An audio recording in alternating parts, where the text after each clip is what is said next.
During the beginning stages of our ministry in Asia, one of the major objectives was to have an ongoing ministry in every single country in Asia where it was humanly possible.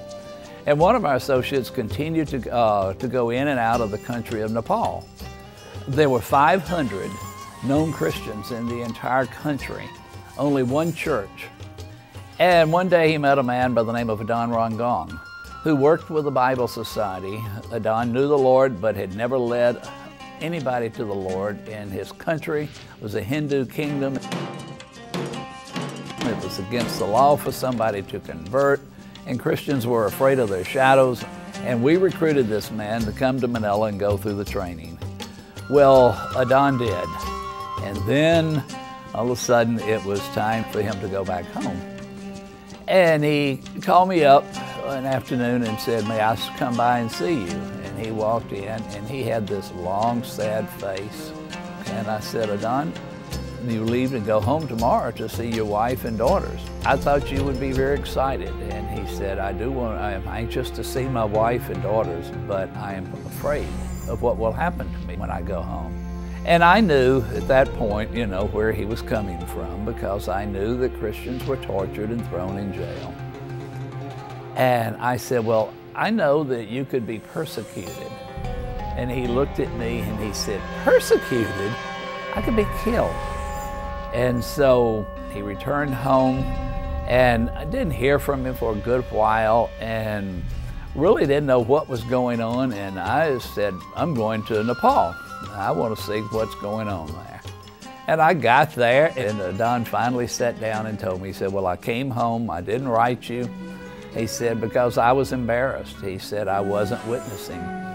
And he said, "One day I finally became convinced that he had to start telling people about Jesus." And so one day, sitting at his lunch table at home in a second floor apartment on one of the main streets in Kathmandu, he looked at his wife and he said, "I've got to talk to people about Jesus. After lunch, I'm going to get up and go out that door and down those steps, and I'm going to talk to the first person I see about Christ."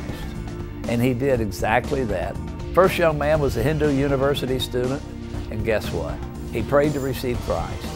I don't know how many people he talked to that afternoon, but as it turned out, every single one of them committed their lives to Christ. And God had just prepared people's hearts to show him that he was trustworthy. And so from there, the movement began to grow, living his life in the power of the Holy Spirit, believing God to do the impossible and supernatural. And when the Jesus film came along and it was translated, Adon just had a vision of seeing his entire country reach for Christ, knowing that it was against the law, not knowing what would happen.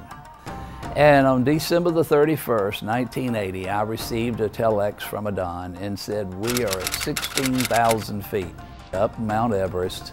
Well, I knew what that meant, that people don't live much higher than 16,000 feet in the Himalayan mountains. And they had gone that high, and showing the film throughout every single village and hamlet in the country of Nepal.